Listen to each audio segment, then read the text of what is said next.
I read this ridiculous, like, wake up. Like, what are you doing? You need to be in charge of yourself. I am the only person responsible for myself.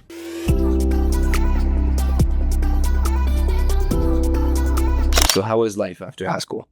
Okay, life after high school has been a journey for sure. Mm-hmm.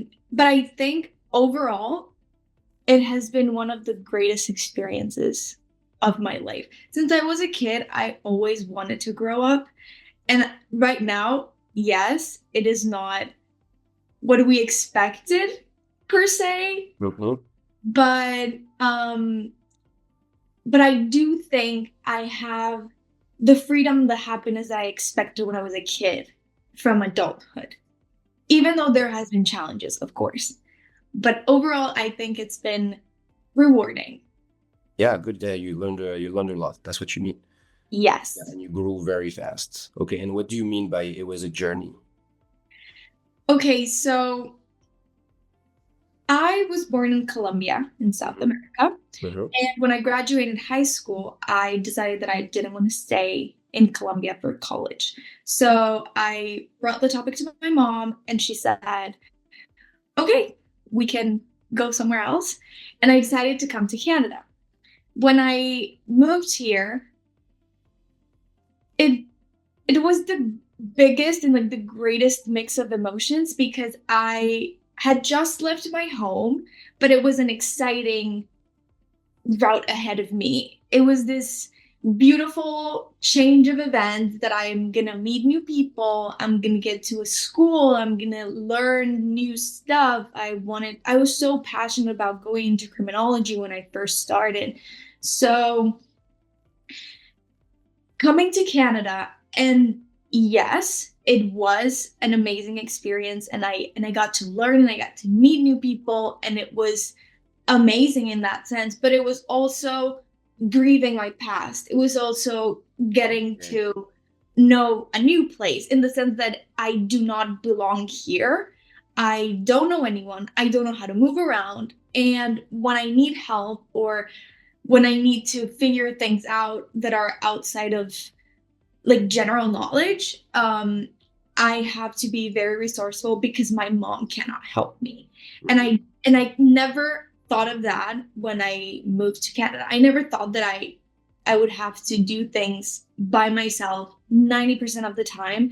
Not because I was alone, but because I was in a context that did not relate to my family, did not relate to my friends.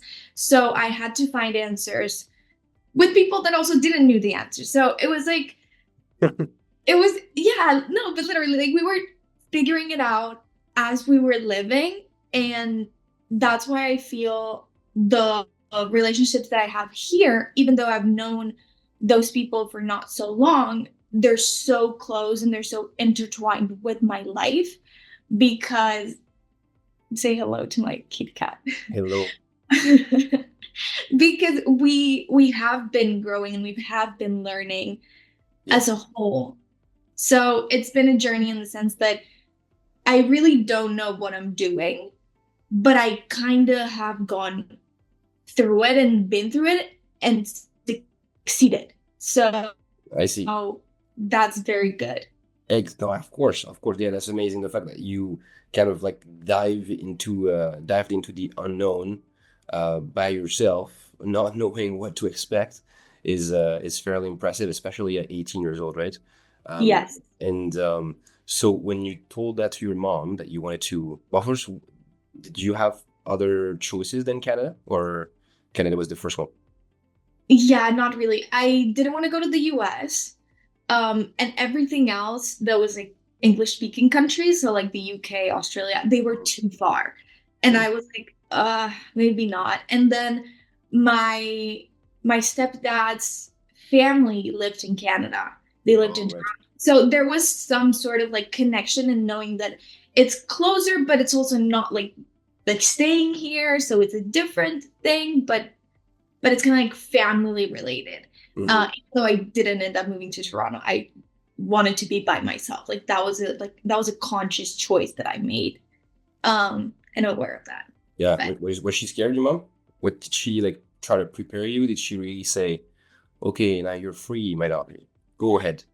No, No. she just wanted me to be happy and to actually have a chance to have a good future. She didn't say now you're free. She was just like very supportive. She was like, yeah, like we're gonna do this, and if you need help, you have us.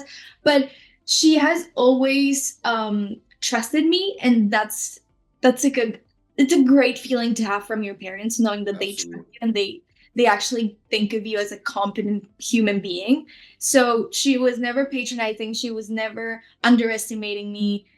Kind of the contrary. She was like, you can do absolutely anything that you want. Like, we know you, we know you're going to be okay, but whatever. I'm an only child. So I kind of had to be a very independent person in my life. Mhm. Um, but yeah, she trusted me and she just wanted me to be happy. And actually, I I am kind of like the opposite of a rebellious child. And she pushes me to be a bit more rebellious. She's like, go out, go meet people. Like you need experience. It's like you need to like fuck up a little bit. Yeah. And I was like, Mom, I don't want to do that. But that's kind of like how my mom is. Yeah. Okay. Okay. So yeah, yeah. No, so your mom was really into you discovering life and failing life on your own to Yes. figure it out, which that's exactly what you did. And so you said out of the general knowledge, you didn't know it much. So what was the hardest thing to learn on your own in adult life?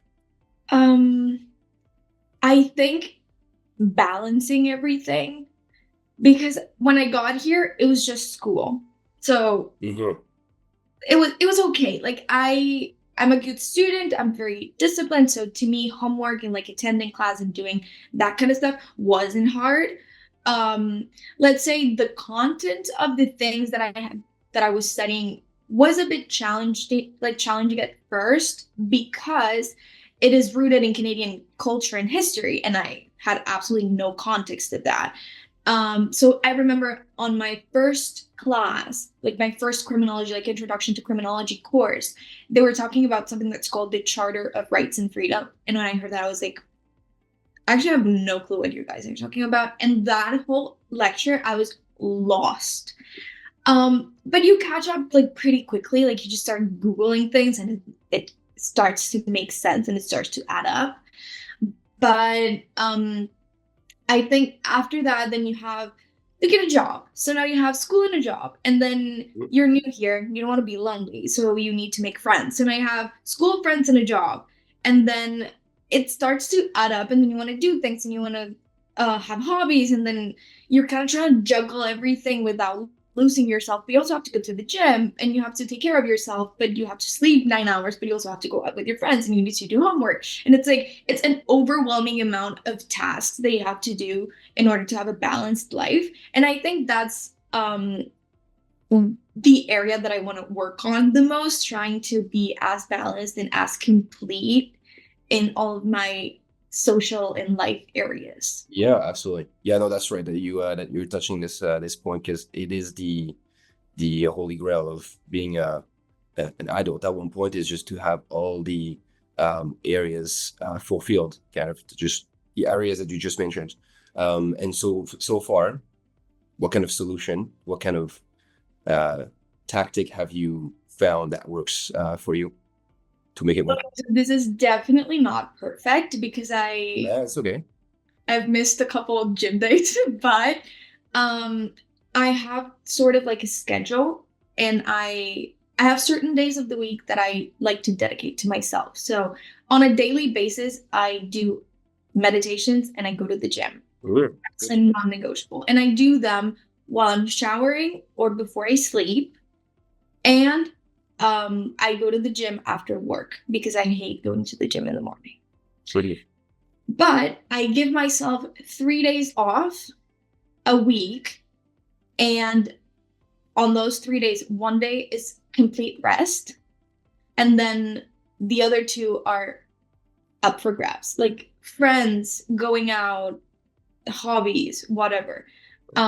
sometimes it works out perfectly. Some other days, not so much. But I do my best to try to show up to my work, be well rested, show my best version there, but also being able to give myself time to recover, to be with myself, to ground myself, Yeah. and to take care of my body. I cook at home, so I have a meal schedule for my food.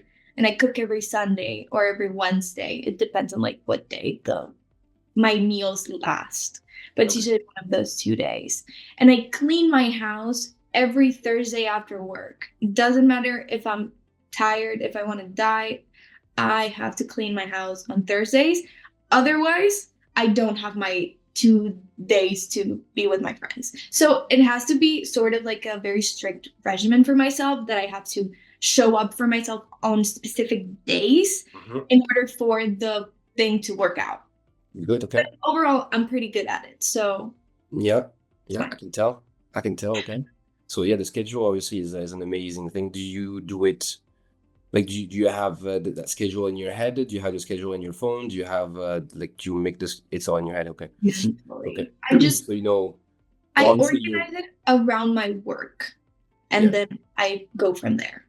But Okay. yeah. Well, the fact that you have 3 days off with your work is pretty amazing as well. Gotcha. Okay. Yeah. I thought you had for Friday, Saturday, Sunday. Yeah. Okay. That's good. And so what do you do for work now? I work for a designer boutique and I do their e-commerce and their marketing, their website and everything. Okay. So you take a picture of their clothes and you post that online and stuff like that.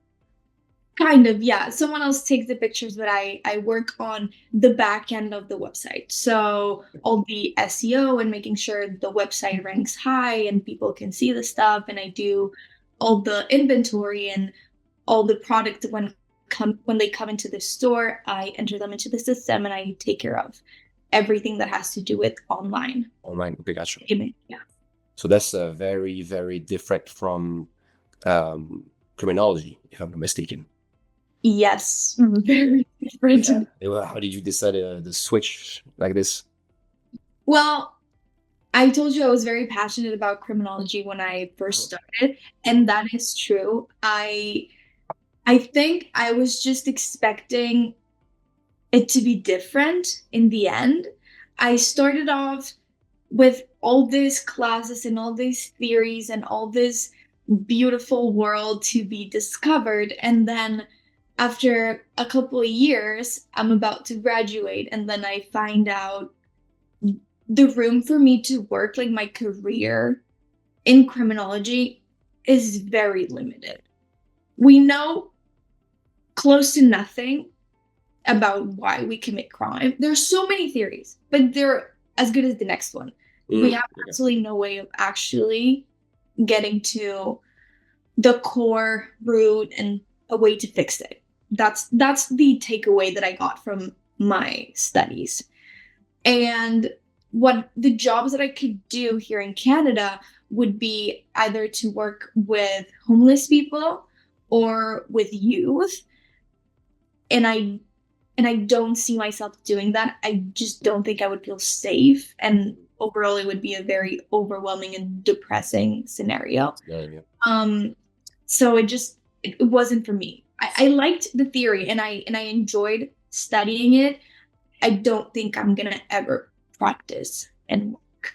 And so what was your expectation going into, well, I guess we can talk about the expectation, yeah, going into it, and then how did you find out that it's not what you wanted to do throughout your studies? So I actually wanted to be a kind of like a behavioral analyst or some sort of consultant to the government when it comes to, Okay. or the police, or like being a consultant to the police, kind of something like that. Someone that analyzes behavior and that tries to help in investigations and things like that. But I quickly found out that I cannot do that while I am not a citizen. So it's it's frustrating the fact that I can go into like studying that field, but I cannot practice a full range of jobs as an immigrant. So To me, it's kind of not worth it to have to wait 10 years just to get a starting salary job at a field that I might not even like in 10 years. Yeah. So I don't know, it just wasn't worth it. Mm-hmm. No, I see what you mean. Well, it's really good that you realize that somewhat soon enough, because some people realize that after being in their career for a couple years, 5 years, 10 years, and then after that, it's so hard to um, convert yourself or switch completely the field of expertise that you're in. So yeah, the fact that you realize that early on is really good for you. And so now, being in ecom, right? That's what you Yeah. want to do for the foreseeable future. Yeah, I really like it. I came to discover a a passion for creation, and I Yeah. that's what I think kind of fulfills me, and I don't know if that's going to be e-commerce forever. Um but as long as I can create something, that I can design a website, that I can create descriptions, that I can write blog posts about things, and I can express that from my heart, I Okay, think I'm creativity. going to be fulfilled and very happy. So I really like it. I like fashion, and I like the art of the pictures and this and that and everything. I do love it. Um, I don't know if that's going to be forever, but yes, for the foreseeable future. Okay, super. Well, I'm excited for you. And can you name the company that you're working for? Yeah, they're called Ashy Mode. If you guys want to shop, Yeah. Okay. Okay. I've never heard of it. Is it a Vancouver based yes, it's a company? local business, and they work with European designers. And it's not, it is, it, they have sort of mainstream, very popular designers. I don't know if you know Moschino and like No. Maison Margiela. Mm-mm. Okay. They're like very, very commercial brands.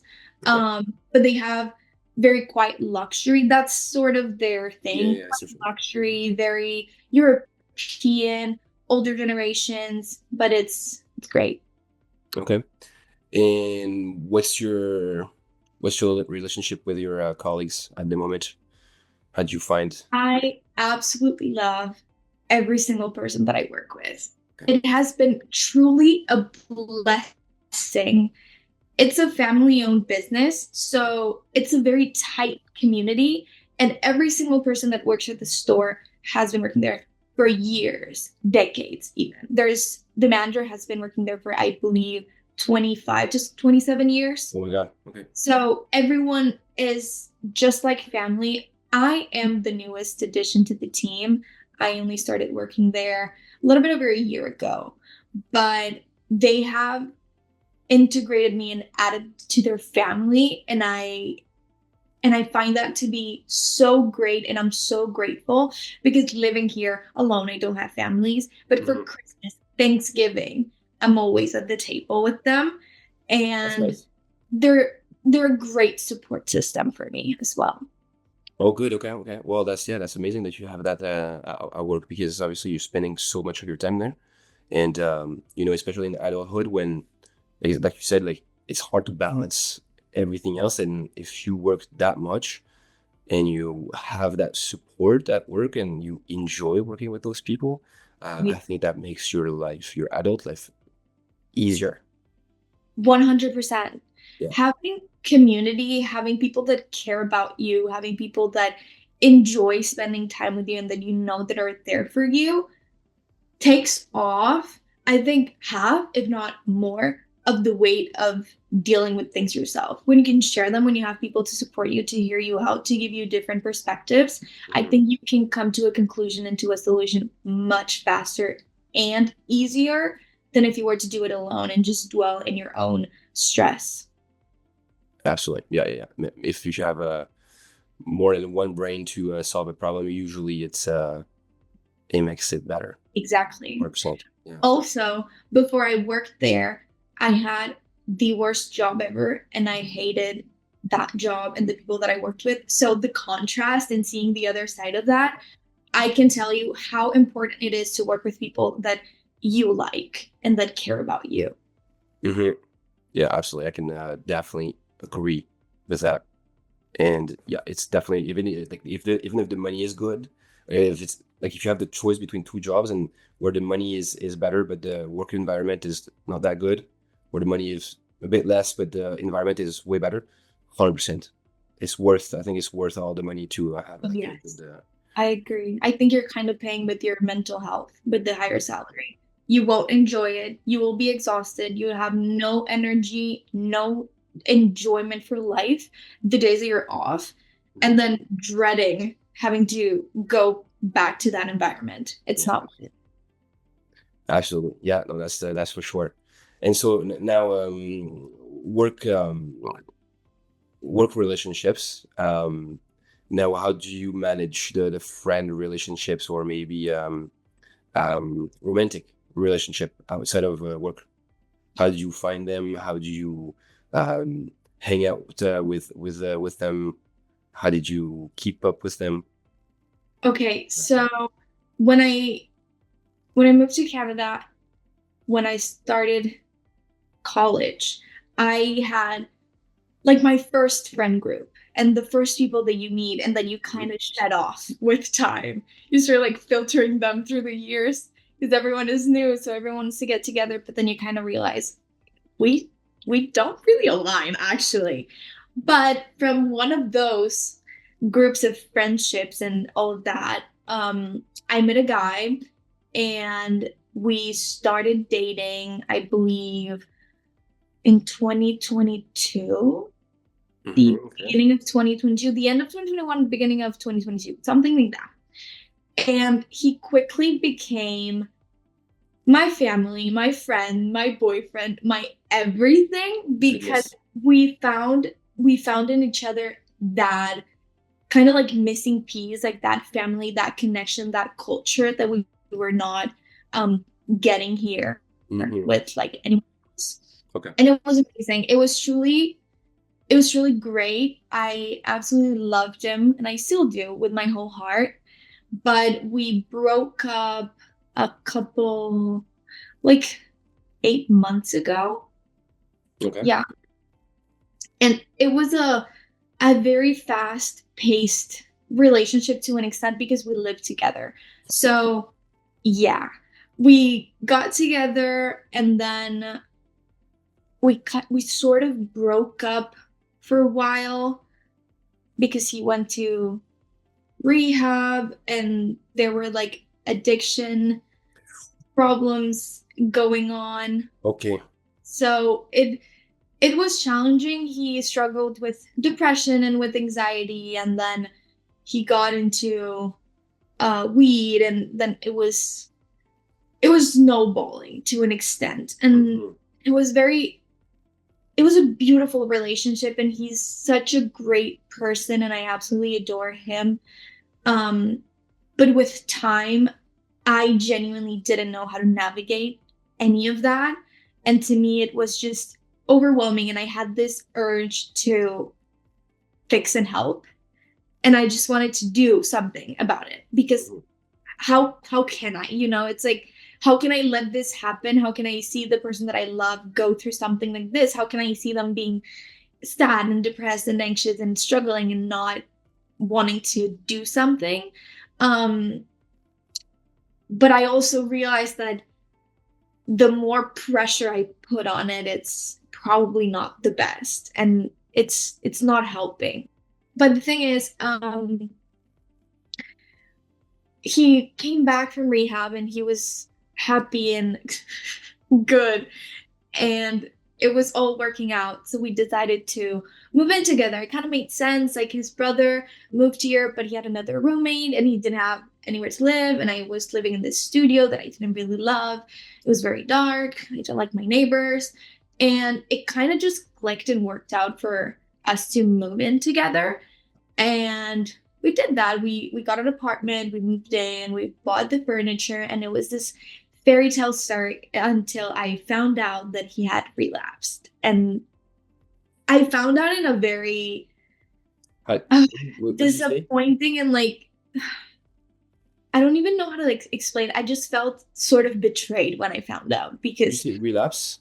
he went through rehab, he was sober, and then he started doing weed again. And so you find out he kind of hid it from you, and then you find out at one point after moving in together. Yeah, so we were living together, and I knew he wasn't okay. Like, you can tell when you live with someone, and when you love someone, you know when they're happy and when they're good. And I just knew something wasn't right, but I found he was using it, and it was down from there. I was exhausted, and I felt so guilty, to be honest, because it was like I felt very guilty for wanting to leave, kind of. Leave him with his problems. Yeah, because we were family. Like, we were planning on having a future together. We moved in together. Like, this was serious. Mm-hmm. But it came to me one day that I was so miserable and like so sad. And I was like, why am I so sad? Like, my life is okay. Like, I have everything that I wanted. But it wasn't everything that I wanted. I loved him, and he was my family, and he was my best friend and everything. But that doesn't mean that we had to be together. And I decided to break up one day. I was very frustrated, and I was very sad. And I needed a change. I needed to show up for myself, and instead of trying to fix his life and his problems and push towards that, I needed to push towards me and be like, okay, what are your needs? What do you want? Do you want this? I was like, no, I love him, but I don't want this. Yeah. I don't want this in my life anymore. Yeah, I'm tired. no, absolutely. No, you did absolutely great, because people needs to figure themselves out before they're able to share the life of someone else. Because if you don't have your life figured out, but you do have your life figured out, then it's just gonna bring yourself down completely. So what did you, like, if you have to put like two very important lessons that you learned throughout this episode, what did you like, two of them? Two things. I learned about compassion and empathy and understanding other people and accepting them as they are. As they are. Okay. Acceptance is, I believe, number one thing that you need to learn in order to be successful and move on from things. If you don't accept things as they are, you're never going to be able to see the truth and be able to make a decision from it. Yeah. So instead of romanticizing the future and how it was and how it is, just see as it is and make a decision from it. Accept whatever you have in front of you and make a decision. Like, it's okay to say no, and it's okay to say yes, but make a decision based on what is and not what you want it to be. Oh, really? And the second thing, and I think it's the most important thing, is I am the only person responsible for myself. No one ever is going to do things for myself that I can only do for me. I am the only one that knows what my needs are, and I am the only responsible person to meet those needs. And I cannot be putting that on other people and blaming other people for not meeting my needs when I'm not doing it myself. Uh-huh. So I believe those two. Accepting as it is and kind of like wake up a bit. Like, wake up, honestly. Like, I told myself, like, get up. I slapped me a bit. Like, wake up. Like, what are you doing? You need to be in charge of yourself. Like, why are you in this victim, sad place where you are the one making the decisions? You're playing the game. So be in charge of yourself. Be in charge of yourself. Exactly. Yeah, absolutely. Amazing two lessons that you just mentioned. Because at the end of the day, you have to be your own best friend, and as if it was like your best friend telling you, like seeing it as a third view, seeing your situation. They would be like, this is not good for your mental health, not good for your future. You got to get out. And the fact that you realized that and you believed yourself already, and you decided to take action yourself, it's pretty impressive. Yeah, I am very proud of myself for that. Oh yeah, absolutely. And so now going into, if there's another potential relationship that comes along, then you'll make sure that before you leave together, or before you even start to have feelings, or start to have, the those this attachment to a new person, you need to make sure that they have their stuff together. Figure it out. Yeah, exactly. And they are also working on themselves, and they know how to work on themselves if there's a problem, because you don't want to be their parents, you don't want to be their best friend. Yes. I also 100%, but in my brain, sometimes I can take it to an extreme, and then if the person is not perfect, then I'm like, why bother? You know? But it don't have And to be perfect. that's another lesson. It's like, it's just getting a non-negotiables and being aware of what the foundations that you want to see and have as a partner be, but also not take it to the extreme of like, you're not like, this is unrealistic. Exactly. Yeah. You're just setting up yourself for failure at this point for expecting perfection.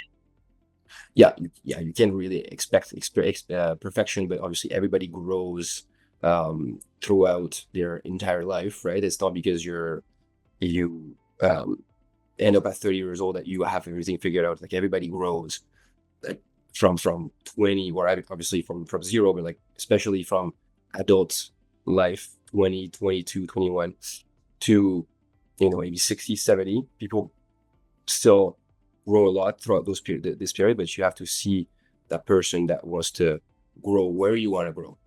Yes, exactly. Yeah.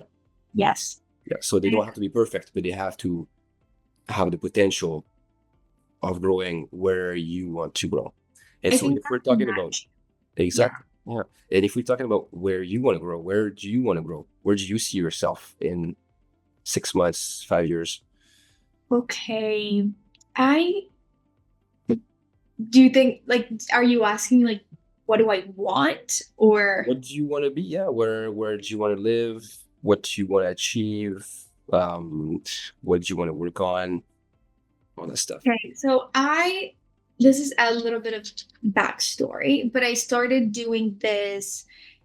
It's a Hawaiian practice that's called Ho'oponopono. I don't know if you've ever heard of it. Nope, I haven't. I've gotten really into it, and I want to continue practicing it. I think it has been one of the biggest factors that has influenced my life and gotten me to the point where I am just get it together. Like what I was saying, like, get in charge of yourself and be the best version of yourself without compromising love and empathy, and getting into that balanced middle ground of groundness and also responsibility. So I see myself practicing, I think the self-care. I don't want to, it's not original.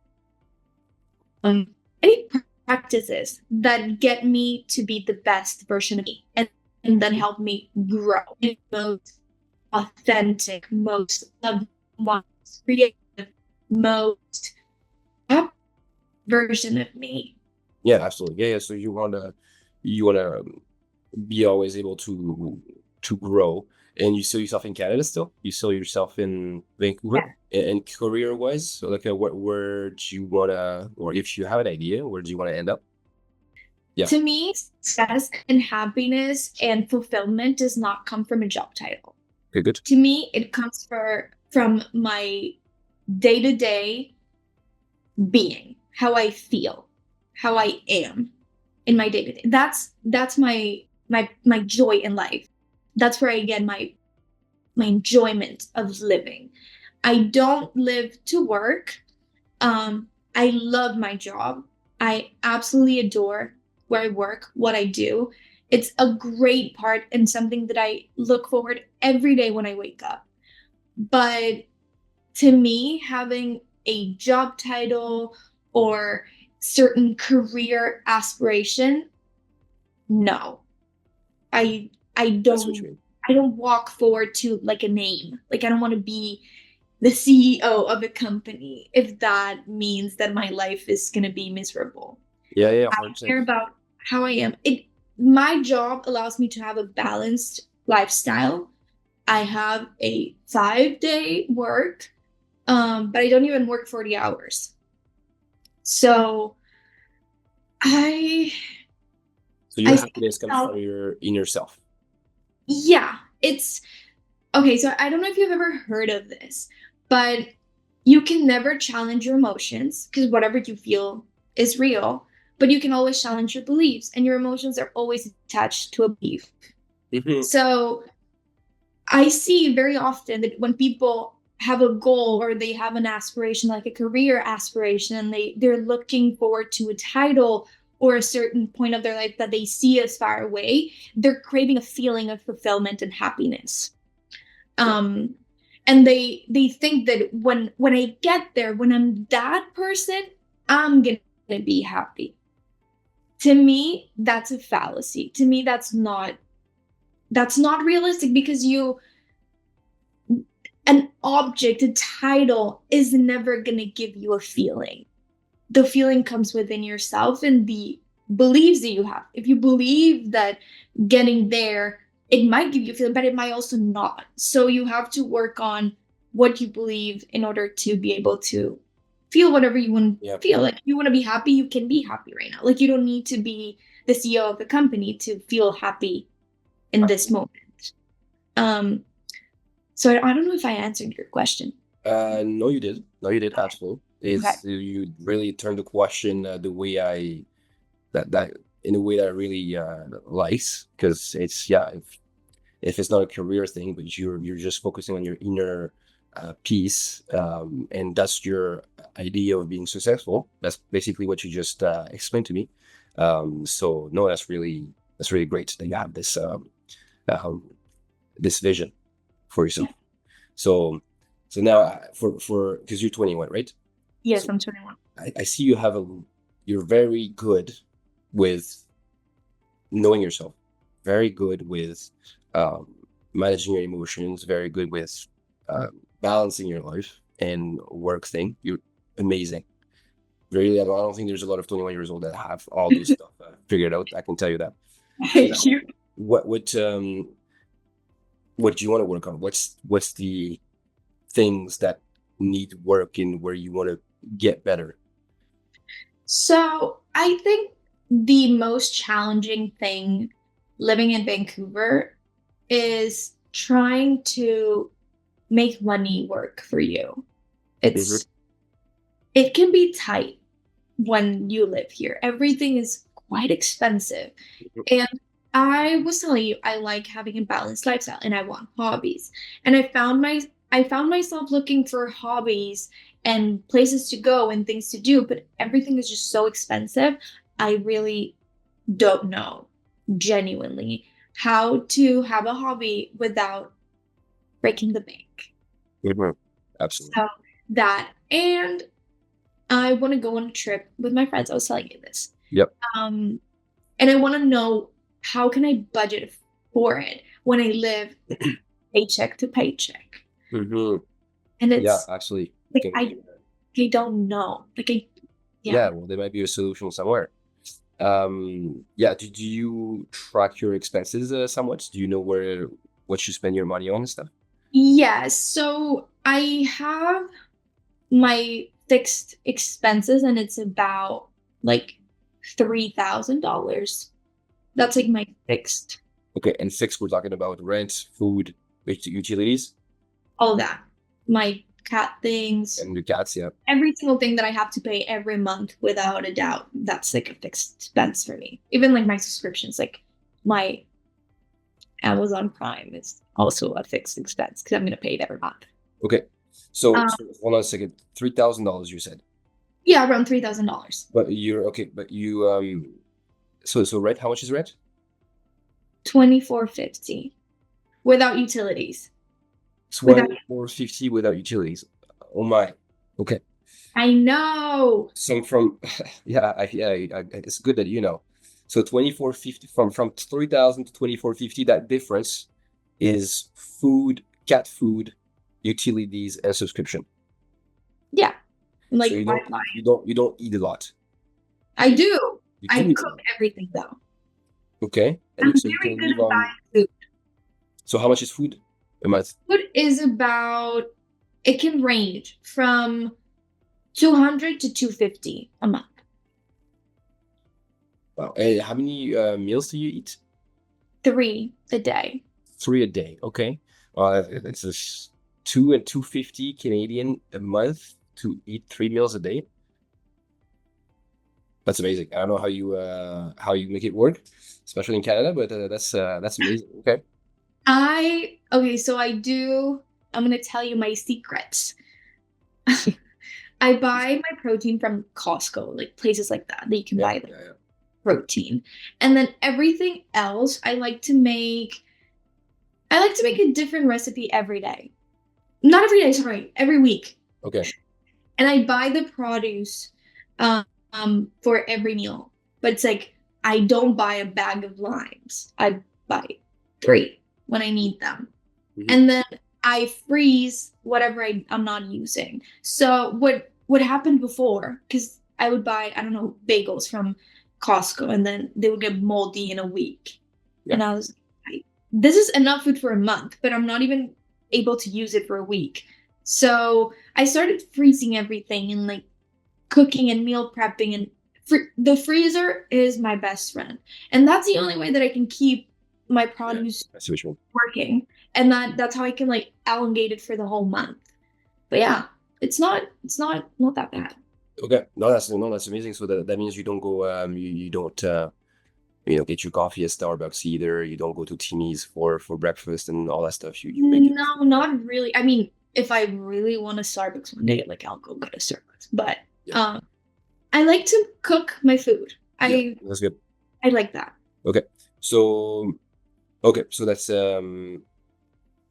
how much is utilities then? Utilities is about okay, so the building utilities are like $50, and then Wi-Fi is 50, and hydro every month is like 20. Okay. So what's the rest the rest of the big expenses? Like For my you? fixed expenses. Yeah. No. The rest. We just talked about your fixed expenses. Oh. So what's the rest? The rest is just whatever I want. Whatever you want. Okay. Okay. So that's where there's money to save, probably. Yeah. Right. But I pay my credit card every month. So Yeah. it goes to my credit card and then I'm at 0, but my credit cards are at 0. Yeah. You know? That's pretty good. That's very good. Yeah. So okay. So how much do you make? It depends, but it's around 3,700. 3,700 net, obviously. Yes. Okay, per month, and then that could range from what's the range? 3,700 to something. To 35. Sometimes it's like a 30-day month, and then there's like a 30 Gotcha. Okay. month. So it varies. Okay. Well, let's take 3,700. So if I calculated correctly, you said 3,000 all fixed expenses, all that stuff, Mhm. and then the rest added up to 120. Yeah. So that would make sense. Yes. 3,120. That's how much goes out because you don't have a car anyways. So that's good. So Yes. you have altogether you have 500 and well, we'll call it 500 actually. $500 to put away every month, but that's thinking that you don't. There's no activities, there's no hobbies, there's no there's no restaurant, there's no drinks with friends in the morning. Exactly. So Yeah. it's not realistic to put away the 500 because Yeah. what if I want, I don't know, chips one day? Exactly. Well, yeah, chips or especially if you want to buy clothes, Okay. So you mentioned maybe we can do the trip mentioned for the trip, right? Mhm. So how much do you need to save and when is it? So we haven't figured out had that much just yet, Okay. but it's within a range of, let's say, 10 months. So it would be to go next year in October, kind of. Okay. I see what you mean. Okay. But I would think that it's gonna be at least like $4,000. And I have to budget for paying rent that month, you know? So let's say I'm going away on October, but I have to pay October's rent, obviously. Okay. So you would have to save up about $600 each month for the next 10 months. I can't do that. Okay. So now your fixed income, you can't change them. You could, but it's probably going to be complicated. That means you have to move out of your own place to find something cheaper and et cetera, right? I'm not gonna do that. No, but exactly. You're not going to do that, right? Okay. So now the only solution I have is to make more money. Okay. So you're gonna have to find. I mean, obviously, there's food deliveries, things that you can make somewhat of good money, especially if you leave downtown. Um, but you don't have a car either. So, mm, yeah, you definitely need to make more money than to be able to save $600 in the next or $6,000 in the next 10 months. That's for sure. So But how? Okay, remember my goal is to have a balanced lifestyle. yeah. Have a balanced lifestyle. I have 2 jobs. I'm Well, gonna do you want to go on that trip or do you want to have the balanced lifestyle? Yeah, because at one point there's no you have I to make a choice. want everything, Alex. Yes, no, I completely understand you. And it's hard to know which one is to take the side, but really, Antonia, and at that point, there will be sacrifices to make. I have to tell you that. I agree. Okay, but I I don't know what to like do though. Because I only have 2 days off. Mhm. And it's not that I can work on the day that I'm already working. So there's two things here. First choice is how to make more money because your trip costs this much. Second Mhm. choice is can you go on a trip that costs a bit less? Maybe, yeah. We haven't planned anything. That's the thing. I have range. I have range to push my friends to be like, hey guys, This is we're budget. sleeping on the street today, please. Okay. Now I wouldn't recommend to use debt either, but that's could be a solution for maybe the remaining of the trip, right? So what we can start with is I think $300 a month. That means that you have $200 of wiggle room to, buy miscellaneous stuff. Oh Lord. That would be 150 bi-weekly. Can you put 150 bi-weekly aside? I don't know. But you know what I was thinking? I get a tax return Okay. in March. And I can put that in those like 4% saving, Yeah. like high interest saving accounts? Could I do something like that? Do you And know for add sure you're less getting every month? do you know 'Cause for sure you're getting a tax refund?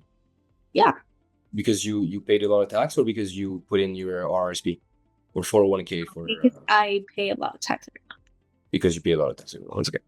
And have you projected that payout? So last year I worked full time from September to December, and then I worked part time the rest of the year, so like January to August. Mhm. And I got about $2,000. And I'm expecting for whole year full time at least 3,000. Mhm. Okay. praying to the Lord. Praise to the Lord. Because that would be good. Yeah, no, it would be. It would be definitely. Okay. Well, just, I mean, one thing here I'm gonna tell you is for the amount of money that you make net and the amount of rent that you pay, is gigantic. I know my rent is Gigantic. my rent is ridiculous, but there's like, Ridiculous. I know, But you but live in Vancouver, so it's nothing to be surprised of, right? But yes, that's like, I mean, if we talk about the real stuff here, Antonia, it's like you have a very expensive lifestyle. It's 100%. yeah, Especially I- at 21 years old, like it's huge. And you don't have a car. I know. Yeah, okay. Okay. If you know, at least if you know that's one thing, but taking action would be the second thing, right? But okay, I don't want to have roommates. No? Okay, that's fine. So I think rent, like changing my rent, is just not an option. Everything costs the same. Like I've looked. Yeah. There's no way for me to get like a one bedroom. You have to be in Vancouver. Vancouver Center. It doesn't have to be in Vancouver Center, but this is close to my work. So it's taking away the need of a car. You know? Yeah. The fact that I'm close and I can walk, that I can take the bus and it's not dreadful, it pushes me to be like, I don't need a car. Yeah, that's for sure. But if I'm far away, then I'm gonna be like, I need a car, and then I'm gonna up the expense in that sense. Yeah, no, absolutely. That's for sure. So that's how I see it. And me, I really like my house. I like living alone. I like being able to have kitty, and I like the convenience of the area. Yep. So You're happy. I feel like what you have right now is a very good setup in terms of like, because you know how much you spend, you cook your meals, you have a set expense for your cat, don't have a car. yes. So now the habit that you have to get is that every single time you make more money, or when you're gonna make more money, you need to save every single penny. Yes. Increase. Yes. To put them aside. Okay.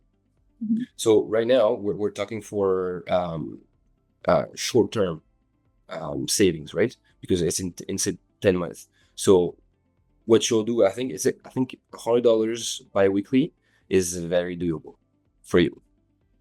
100, not 150. Well, I'll be more happy with 150, but it looks like you weren't too willing to put that much aside. It's just that I feel that if I'm not gonna be able to do anything. Like I'm not gonna be able to go out. I'm not gonna be able to have dinner with my friends here and there. And that to me is like I would rather not go on the trip than have a year where I'm just limiting myself to the point that I'm like, that's why we're talking about sacrifices now. yeah. Okay. So yeah, you choose your trip, or you choose to make, sacrifices to make your trip work. Right? Yeah. It can't be both at that point. You don't have the capacity to do both. That's really blunt, but that's really the reality of things. Yeah, you're right. Yeah. So it's either, so that's what I'm saying, $100, because you're not sure, but I think $100 is realistic. Put aside, right? So what I would do if I were you, I would open a bank account at those banks, those online banks. I have one. Okay, perfect. Well, open an account, but with the one that you don't have.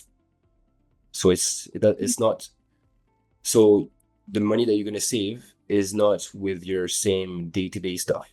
I had savings and I had a wiggle room, but when I broke up with my ex, I had to move out and I had to find a place expeditiously.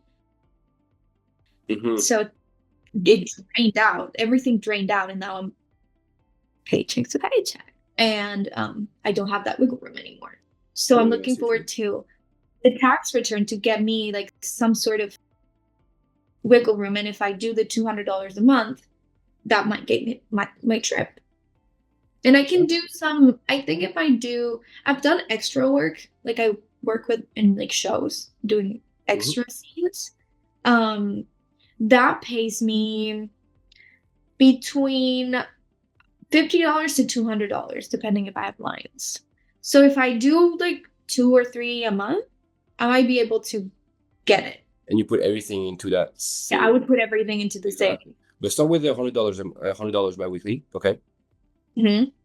That hopefully you can set up that it's automatic. You don't have to do it yourself. Okay. Because then emotions come into play, and then there's chances where you're not going to do it. And I kind of, from the hour we just talked together, I kind of know that you were the type of person maybe is going to, maybe not this month, Yeah, that's true. I think from a bank to another bank, it's kind of complicated to do it automatically, but or if you do it as a non-negotiable, as like cleaning your house on Thursdays, then every 2 Thursday you put the $100 bi-weekly just before you clean. Okay. What you say? You say, okay, before I clean, I'm just gonna go cry in the tub. I need to put $100 in my savings account, or I can't clean. And if you can't clean, then That's you can't. rude. That's rude, right? You know how much cleaning means to me. Exactly. Well, that's the motivation to make you save money, right? But I'll start in January. Okay. I can't start this month. This month already started. No, we're the second. Okay. So you have how many Thursdays? 1, 2, right? Have 2 Thursdays. Okay. Okay. So if you want, you can start on the 19th. I don't know where you paycheck lands, but once a month on the 1st. Oh, once a month on the 1st. Okay, so you already have your okay. So how about you put just $100 this month? No, this month I can't. I genuinely can't. I have to pay my credit cards. Okay. I'm telling you, January. I start January. January is fresh for me. Okay. I don't get paid my vacation on my paychecks monthly. So my checks are a bit lower, and then at the end of the year they give us like our vacations in like one paycheck. Gotcha. Okay. So I can use that also to like add to the savings. Gotcha. Okay. Okay, Antonia. So if you remember, I told you in 6 months I want to call you again and see where you're at. So in 6 months you will have some money saved. Okay. I'm hoping to see at least $2,000. Okay. Okay. That's doable, I think. I want to think. I think that's doable. Now, what else could we expect from you in 6 months? Well, my balanced lifestyle is out the window at this point. So I might tell you that I have some sort of gigs and stories about doing extras and stuff. Mm-hmm. But I think the savings is enough. It's gonna ruin your. It's enough sacrifice for me, actually. Oh, is it? Okay. Yeah. I like having a balanced lifestyle, and I know my rent is outrageous. I am aware of it. I'm the one paying it every month. I chose it, and I like it. So to me, you're just gonna have to work around it. Exactly, I have to work around it, and I do not regret living here, and I think I'm gonna stay here for as long as I. That's fine. That's fine. That's fine. Yeah, I know you're smart enough that you will be able to make the changes, and you'll be disciplined enough to make it work. So I'm not afraid of that. Thank you for the trust. Yeah, of course. Okay, well that's good. Well, Antonia, we'll talk to you in 6 months. Thank you for being with me today. Thank you for having me. Thank you for staying until the end. Please consider subscribing. There is many more episodes coming in the next month, and I don't want you to miss them.